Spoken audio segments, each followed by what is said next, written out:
आप तमाम लोगों को देश के ऐसा वो दावा करते हैं, सबसे लोकप्रिय प्रधानमंत्री की वो बात जिसमें उन्होंने कहा था कि 2022 तक किसानों की आमदनी दोगुनी हो जाएगी।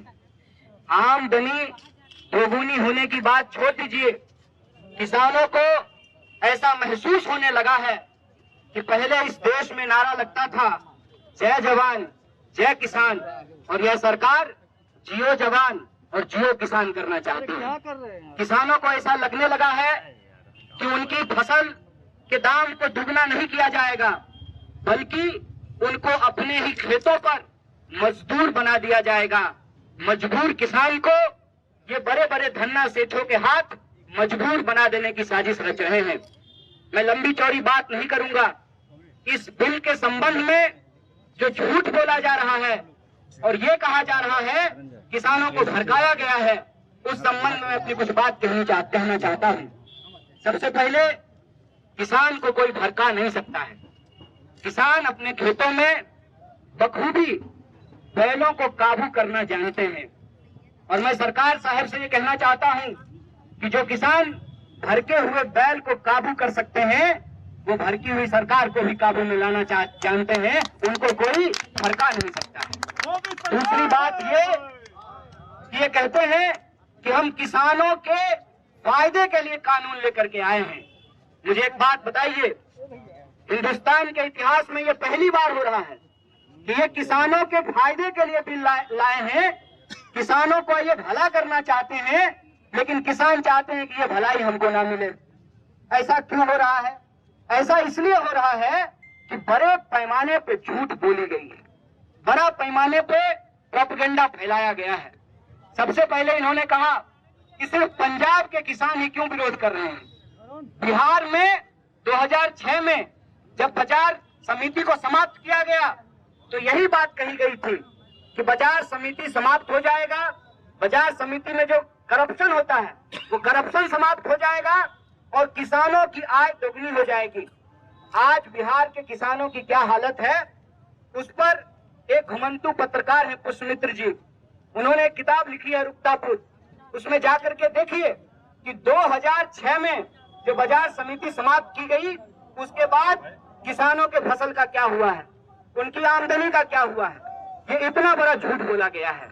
मैं आपसे ये कहना चाहता हूं कि ये पूरा का पूरा प्रोपेगेंडा ये है कि ये देश में किसानों के फसल की खरीद फरोख्त को कुछ धन्ना सेठों के हाथ में सिमेट देना चाहते हैं। ये कहते हैं कि किसान अपनी फसल कहीं भी बेच पाएगा। किसान पहले भी अपनी फसल कहीं बेच सकता था, इसमें तो कोई नई बात नहीं है। और आप कहते हैं कि दूसरे राज्य में भी किसान जाकर के अपने फसल को बेच सकता है। आप जो लोग खेती किसानी करने वाले लोग हैं, हम लोग बालकनी में गमला में पुदीना नहीं उगाते हैं, खेत में काम करते हैं। आप बताइए कि हमने टमाटर उगाया है, टमाटर को जब हम खेत से तोड़ेंगे तो टमाटर को क्या बिना प्रोसेसिंग किए हुए हम हरियाणा ले जा सकते हैं? तमाम तरीके की झूठ इस किसान बिल के संबंध में बोला जा रहा है। सीधी बात यह है कि आज इस देश में जो हम लोग को राजनीति का एक मॉडल देखा है कि जो लोग सरकार बहादुर को चंदा देते हैं हेलीकॉप्टर पे उड़ने के लिए, उनको जो इलेक्शन में कमीशन मिलता है, कहते हैं ना वन नेशन वन कमीशन की योजना का साजिश ये है कि इस देश में जिन धन्ना सेठों के कमीशन से यह सरकार चुनाव लड़ती है, चुनाव में हेलीकॉप्टर उड़ाती है, आसमान में उड़ती है, उन्हीं कमीशन के बदौलत ये इस देश के किसानों की धरती को उनके हाथों में गिरवी रख देना चाहते हैं। वन नेशन वन कमीशन की योजना ये है कि पूरे देश में चाहे किसान हो, मजदूर हो, बीएसएनएल हो, रेलवे हो, तमाम तरीके के संस्थानों को ये अपने प्रिय दोस्तों के हाथ में बेच देना चाहते हैं। और ये जो बिकवाली है, ये बात याद रखिएगा कि आज के किसान जब इस बिकवाली का विरोध कर रहे हैं तो ये सिर्फ किसानों की लड़ाई नहीं है, ये लड़ाई सबसे पहले इस देश के मिडिल क्लास और गरीबों की लड़ाई है। मिडिल क्लास और गरीबों की लड़ाई कैसे है आप देखेंगे। हम पटना में बात करते हैं, जब बख्तियारपुर के किसान, भंडारक के किसान सब्जी लेकर के सुबह शटल से आते हैं पटना, तो तमाम मंडियों में सब्जियां पहुंचती है और वहां पे कंपटीशन होता है और मिडिल क्लास के जो लोग हैं झोला लेकर के 5 दुकान में घूम करके सस्ता भिंडी और सस्ता मिर्च खरीद लेते हैं। लेकिन जब किसानों की खरीद फरोख्त का अधिकार एक कंपनी के हाथ में होगा, तो जैसे इस देश में आपको याद होगा कि बीएसएनएल जब रेट तय करती थी, बीएसएनएल के पास जब लाइसेंस था तो प्राइवेट कंपनियां कंपटीशन में फ्री जियो धनाधन करा रही थी। जब से बीएसएनएल समाप्त हो गया है तब से आप देख लीजिए कि लगातार मोबाइल के इस्तेमाल करने का जो रेट है वो बढ़ता जा रहा है। मैं यही कहना चाहता हूं कि इस पूरी की पूरी लड़ाई में एक बात है कि अगर दूसरे उत्पाद को उपजाने वाले या बनाने वाले जो लोग हैं वो उसका एमआरपी तय कर सकते हैं, तो क्या किसान अपने फसलों का एमएसपी नहीं तय कर सकते हैं? और किसान क्या मांग रहे हैं? किसान कह रहे हैं कि आपने कानून बनाया है तो सबसे पहले जो आप ये दावा करते हैं कि एमएसपी समाप्त नहीं होगा, तो आप यह बात कहिए, आप यह बताइए कि अगर कहीं भी एमएसपी से कम पे खरीद होती है तो ये एक आपराधिक काम होगा, उसके ऊपर क्रिमिनल केस किया जाएगा। आप बिहार का उदाहरण लेकर के देख लीजिए, तमाम फसलों का जो एमएसपी तय किया जाता है उस एमएसपी से नीचे धान की खरीद होती है, मक्के की खरीद होती है, गेहूं की खरीद होती है। अभी तो सिर्फ कुछ अनाजों का एमएसपी तय किया जाता है। मैं कहता हूं कि हम सिर्फ अनाज खा करके जिंदा नहीं रहते हैं, हमको तेल की जरूरत पड़ती है, हमको टमाटर की जरूरत पड़ती है, हमको सब्जियों की जरूरत पड़ती है। क्या किसी भी चीज का एमएसपी तय किया जाता है? आप किसानों के बारे में सोचिए, जब अपने खेत में वो गोभी तोड़ करके मंडियों की तरफ चलते हैं और कहते हैं जो वहाँ पे मंडियों में बैठने वाले लोग हैं कि आज गोभी बहुत उतर गया है, इसीलिए आपको गोभी का रेट नहीं मिलेगा। इतना कम रेट मिलता है किसानों को कि कई बार वो खेत में ही फसल छोड़ देते हैं। ये जो इस देश में अन्नदाताओं के साथ इतना बड़ा अत्याचार हो रहा है, और इस अत्याचार में जो सबसे साजिश वाली बात यह है कि इस देश में नारा लगा जय जवान जय किसान। आज किसानों को जो खेत में अपने देश में अपने लोगों को अनाज पहुंचाने के लिए, खिलाने के लिए शहादत दे रहे हैं, जिनके बच्चे बॉर्डर पे शहादत दे रहे हैं, आज कि जवानों के पिताजी के ऊपर उन्हीं जवानों के द्वारा लाठियां भंजवाई जा रही हैं।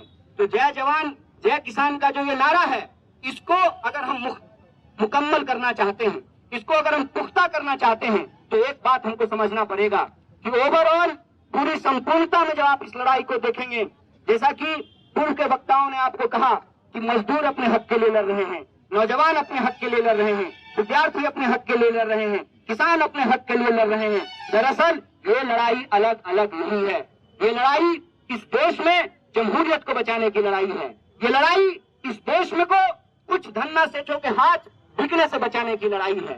ये लड़ाई इस देश में तमाम वर्ग के, चाहे वो मिडिल क्लास हो, चाहे वो मजदूर हो, चाहे वो किसान हो, चाहे वो गरीब हो, महिला हो, आदिवासी हो, तमाम तरीके के शोषित पीड़ितों के हक और अधिकार को बचाने की लड़ाई है, आने वाली पीढ़ी को बचाने की लड़ाई है। इसीलिए इस लड़ाई को हम लोकतंत्र और संविधान बचाने की लड़ाई के तौर पर देखते हैं। इसीलिए हमारा आप तमाम लोगों से आग्रह है, और एक बार यहाँ जो मौजूद हैं तमाम किसान संगठन के लोग, उनके तमाम नेताओं को और आप तमाम साथियों को बधाई देते हुए उनका स्वागत करते हुए कहना चाहते हैं कि इस लड़ाई को हमको जय जवान जय किसान और जय संविधान के तौर पे लड़ना पड़ेगा, और इस देश की सरकार को बताना पड़ेगा कि इस देश में जो कमाने वाले लोग हैं उनके कमाने के अधिकार को, उनके काम को, उनके फसल के दाम को और लोगों के पढ़ने लिखने काम करने के अधिकार को आप छीन नहीं सकते हैं। ये हमारा लोकतांत्रिक अधिकार है, और इस लोकतंत्र को बचाने की लड़ाई में किसानों, मजदूरों, आम लोगों को बचाने की इस लड़ाई में हम लोग कंधे से कंधे मिला करके खड़ा हैं। हम किसान नहीं हैं, लेकिन हम किसान परिवार से आते हैं, और हम ये जानते हैं कि किसान अगर अनाज नहीं उगाएगा, आप सोचिए कि अगर किसान मशरूम नहीं उगाएगा तो मोदी जी का गाल जो है वो टमाटर की तरह टूटू लाल होगा। तो जो मशरूम वो खाते हैं, मैंने तो कहा एक जगह ये बात कि काश हमारे किसान मशरूम के साथ थोड़ा शर्म भी उगा पाते, और इस देश के बेशर्म नेताओं को फ्री धनिया स्कीम में जो है थोड़ा शर्म भी दे पाते, तब इनको समझ में आता कि किसान आज किन परिस्थितियों से गुजर रहा है। एक आखिरी उदाहरण के साथ मैं अपनी बात को खत्म करूंगा। दिल पे हाथ रख करके आप एक बात भी सोचिएगा कि इस देश में कलेक्टर साहब का बेटा कलेक्टर बनना चाहता है, एक्टर साहब का बेटा एक्टर बनना चाहता है, डॉक्टर साहब का बेटा डॉक्टर बनना चाहता है, फार्मर साहब का बेटा फार्मर क्यों नहीं बनना चाहता है? आप सबके लिए, हमारी रगों में दौड़ने वाले खून के लिए, सांस के लिए अनाज सबसे बुनियादी जरूरत है। उसको पैदा करने वाले जो किसान हैं, वो अपने बच्चों को किसान क्यों नहीं बनाना चाहते हैं? क्यों हमारे पिताजी ने कहा कि जाओ दिल्ली तैयारी करो, कलेक्टर बन जाओ? क्यों उन्होंने नहीं कहा कि गांव में रहो, खेती करो, फार्मर बनो? और कहते हैं कि अन्नदाता धरती पे सबसे बड़े महान काम में लगे हुए हैं। आज अन्नदाता अपने बच्चों को किसान क्यों नहीं बनाना चाहते हैं? इसीलिए नहीं बनाना चाहते हैं कि उनको मालूम है कि हार तोड़ मेहनत करने के बाद जब वो अपने फसल को बेचने के लिए जाएंगे तो उनका फसल ही उनके लिए फांसी का फंदा बना दिया जाएगा। ऐसी व्यवस्था देश के अंदर की गई है। इस व्यवस्था को बदलने के लिए देश के जो किसान हैं उनके पक्ष में हम तमाम लोगों को, चाहे हमारा कुछ भी प्रोफेशन हो, हमारा कोई भी वर्ग हो, उनके साथ हमको खड़ा होना चाहिए और हमको ये सोचना चाहिए कि किसानों को बदनाम करने की जो साजिश है, इस बदनामी से हमको घबराने का जरूरत नहीं है।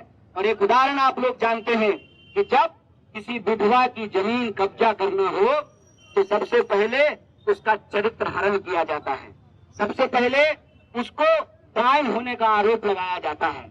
और आज जब देश के किसान अपने हक के लिए लड़ रहे हैं तो टीवी स्टूडियो में बैठे हुए बिके हुए पत्रकार किसानों को बदनाम कर रहे हैं और वो कह रहे हैं कि पंजाब के किसान ही क्यों विरोध कर रहे हैं। तो साहब, आंख खोल करके देख लीजिए, पंजाब के किसान सिर्फ विरोध नहीं कर रहे हैं, पंजाब के किसान इस आंदोलन की अगुवाई कर रहे हैं और ये बिहार की धरती है। मैं याद दिलाना चाहता हूँ कि गांधी जी जब वापस भारत आए थे तो उन्होंने भी चंपारण से नील की खेती के विरोध में अपना आंदोलन शुरू किया था। और आज बिहार के हर जिला मुख्यालय पर लोग अपने अपने कामों को छोड़ करके इस आंदोलन में शरीक हो रहे हैं, इसका समर्थन दे रहे हैं। हम आपसे भी आग्रह करते हैं, जब तक किसानों की मांग नहीं मानी जाती है, चरणबद्ध तरीके से हमको यह आंदोलन आगे बढ़ाना चाहिए। और अगर जरूरत पड़ी, क्योंकि बार बार बहस में बिहार का नाम लिया जा रहा है कि बिहार में 2006 में जो है बाजार समितियां समाप्त कर दी गई है और किसान बड़े खुशहाल हैं, तो बिहार के लोगों की एक खास जिम्मेवारी है कि इस झूठ का पर्दाफाश करें और देश के किसानों को बताएं कि बिहार के किसान भी बदहाल हैं। और अगर जरूरत पड़े तो मैं किसान संगठनों से यह आग्रह करता हूं कि जत्था बना करके, अभी हम जैसे बिहार के अलग अलग कोनों में किसान के पक्ष में आंदोलन कर रहे हैं, जत्था बना करके बिहार से हम तमाम लोगों को भी दिल्ली की ओर कूच करना चाहिए। ये संकल्प हमको लेना चाहिए। इसी संकल्प को दोहराते हुए मैं अपनी बात को खत्म करता हूँ। जय जवान, जय किसान, जय संविधान। बहुत बहुत शुक्रिया, बहुत बहुत धन्यवाद।